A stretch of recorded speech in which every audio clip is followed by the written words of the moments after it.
लोक सभा चोणां दे चलदिआं हर पार्टी दे वल्लों जोर अजमाइश की जा रही है। उत्थे एक दूजे ते कई तरह के दोष भी लीडरां दे वल्लों मड़े जा रहे हैं। इस दे चलदिआं आप दे दिग्गज लीडर संजय सिंह ने प्रैस नूं संबोधन करदिआं भाजपा नूं करड़े हत्थी लिया। उन्होंने कहा कि जेकर नरेंद्र मोदी और भाजपा यह चोण जित जाते हैं तो बाबा साहब के संविधान नूं खत्म करके देश नूं RSS के संविधान के नाल चलाया जाएगा। उन्होंने कहा कि पिछले 10 सालों के विच भाजपा ने कई राज्यों के विच विरोधी पार्टी दी सरकारां ते पार्टियां तोड़ के अपनी सरकार बनाई है। तो उत्थे तिहाड़ जेल च बंद अरविंद केजरीवाल की जान नूं खतरा दस्सिआ। भाजपा ने जेल प्रशासन की साजिश के नाल अतवादियों वांग व्यवहार किया जा रहा है। इत्थे बस नहीं, उन्होंने कहा कि नरेंद्र मोदी के दोस्त देश के साधनां ते जायदादां नूं लुट के भज रहे हैं। जेकर भारत गठजोड़ की सरकार बनती है तो इन्हां सारे बेईमान लोगों की जांच की जाएगी। मैं 140 करोड़ लोगों से निवेदन करना चाहता हूं, यह आपका अंतिम चुनाव है। इसके बाद आपको वोट करने का अधिकार नहीं मिलेगा। और आपने देखा, कभी आपने नहीं सुना होगा, लोकसभा का चुनाव देश की सत्ताधारी पार्टी बगैर मतदान के जीत जाती है, बगैर वोट के जीत जाती है, बगैर चुनाव के जीत जाती है। सूरत में सारे कैंडिडेट्स का पर्चा खारिज कर दिया गया। न सिर्फ कांग्रेस का, बाकी सारे दलों का भी पर्चा खारिज कर दिया गया। बाकी निर्दलीय उम्मीदवारों का भी पर्चा खारिज कर दिया गया। और चुनाव के पहले प्रमाण पत्र हाथ में भाजपा के कैंडिडेट को पकड़ा दिया गया। 2024 के बाद यही देश में होने जा रहा है। खाली दिखावे के लिए एक संविधान होगा जो नागपुर का RSS का संविधान होगा, जिसमें आरक्षण की व्यवस्था नहीं होगी, जिसमें किसान के अधिकार की बात नहीं होगी, जिसमें महिलाओं के, युवाओं के रोजगार की बात नहीं होगी, उनके सुरक्षा की बात नहीं होगी। एक RSS का संविधान होगा। बाबा साहब डॉक्टर भीमराव अंबेडकर के द्वारा लिखे गए संविधान को खत्म किया जाएगा। पिछले 10 साल का इतिहास मैं देश की जनता को याद दिलाना चाहता हूं। उत्तराखंड में इन्होंने चुनाव नहीं कराया,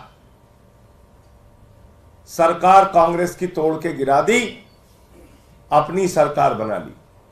अरुणाचल में चुनाव नहीं कराया, जोड़ तोड़ करके सरकार बना ली।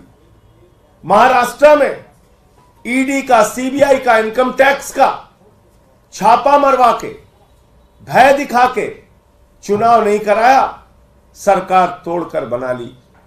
गोवा में मात्र 13 सीट होने के बावजूद जोड़ तोड़ करके सरकार बना ली। मध्य प्रदेश में चुनाव नहीं कराया, जोड़ तोड़ करके विधायकों को तोड़ के सरकार बना ली। कर्नाटक में चुनाव नहीं कराया, जोड़ तोड़ करके विधायकों को खरीद फरोख्त करके सरकार बना ली। और एक फैसला जिसने पूरे हिंदुस्तान को जगाया, एक फैसला माननीय मुख्य न्यायाधीश जी का, माननीय सर्वोच्च न्यायालय का, जिसने पूरे हिंदुस्तान को जगाया कि भारत का लोकतंत्र खत्म होने वाला है, वोट का अधिकार खत्म होने वाला है, लोकतांत्रिक संस्थाओं को खत्म किया जा रहा है, संवैधानिक संस्थाओं को खत्म किया जा रहा है। उसका जीता जागता उदाहरण आप देखिए। ये चंडीगढ़ के चुनाव में कैसे लोकतंत्र की हत्या की गई थी। आपको मालूम है, जेल के अंदर हत्या भी हो चुकी है। एक नहीं, कई हत्या हो चुकी है। तो जब मैं कहता हूं कि अरविंद केजरीवाल की जान को खतरा है, जब मैं कहता हूं कि अरविंद केजरीवाल के खिलाफ गहरा षड्यंत्र चल रहा है, जब मैं कहता हूं कि अरविंद केजरीवाल के जीवन के साथ ये लोग खिलवाड़ कर रहे हैं, तो आप लोग यकीन नहीं करते। भाई, ऐसी ही कोई घटना जेल के अंदर अरविंद केजरीवाल के साथ हो जाएगी, कौन जवाब देगा? बाद में मुंह बना के कैमरे पे आ जाएंगे लोग, बाद में मुंह बना के कैमरे पे आ जाएंगे। जब तिहाड़ जेल के अंदर हत्या की घटना हो चुकी है, एक नहीं कई हत्या, मैं बता रहा हूं, पिछले 1-1.5 साल का रिकॉर्ड उठा के देख लीजिएगा। तो अरविंद केजरीवाल के साथ भी ऐसी घटना को ये लोग अंजाम दिला सकते हैं।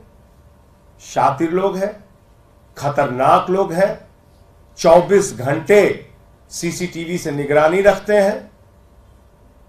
कहीं मौका पाके ऐसी कोई घटना करा देंगे, बाद में मुंह बना के कैमरे पे आ जाएंगे।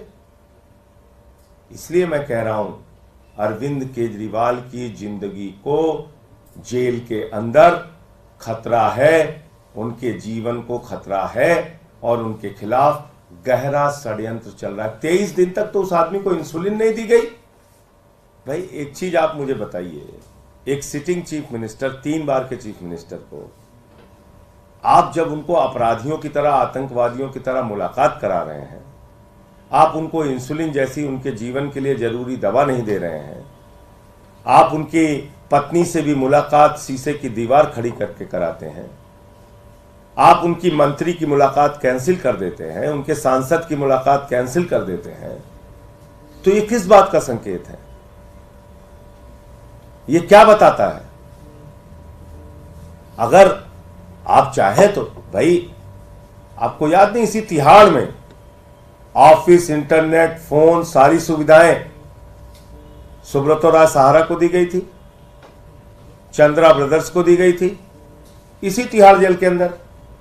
लेकिन केजरीवाल के खिलाफ तो साजिश करना है।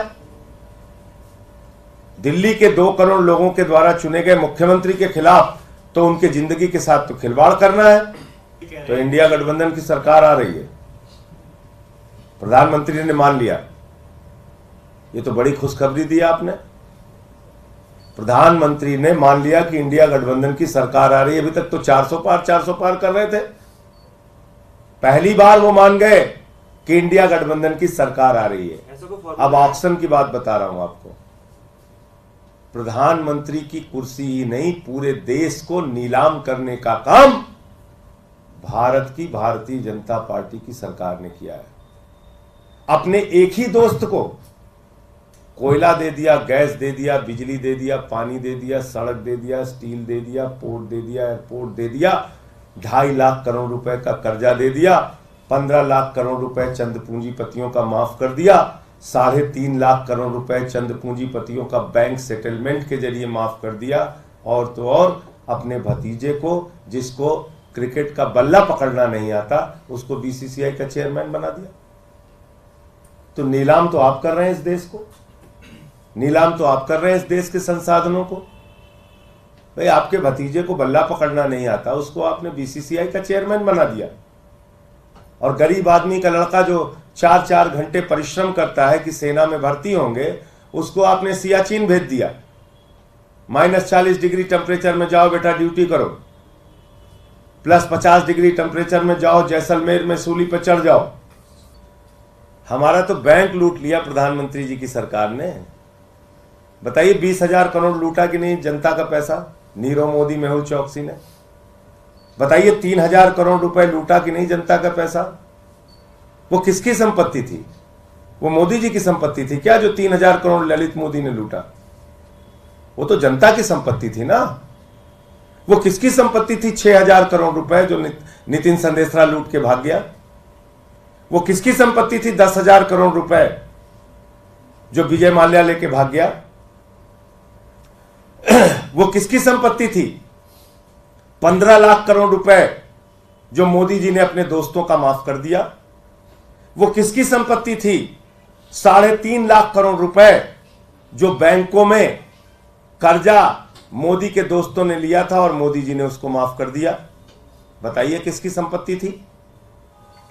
मैं आपको कहता हूं, इंडिया गठबंधन की सरकार बनेगी। ये जितने बेईमान हैं, जिनकी संपत्तियां नरेंद्र मोदी जी ने माफ की है, जिनकी संपत्तियों पर नरेंद्र मोदी जी का संरक्षण है, जिनकी संपत्तियां भारत के लोगों को लूटकर दिन दूना रात चौगुना बढ़ाई गई हैं, जो 2.5 लाख करोड़ रुपए का कर्जा लेके बैठा हुआ है, जिसने प्रधानमंत्री जी ने देश की जनता का 15 लाख करोड़ रुपए अपने दोस्तों पर लुटवाया है। इस सब की जांच होगी और सारा पैसा इन लुटेरों का सारा पैसा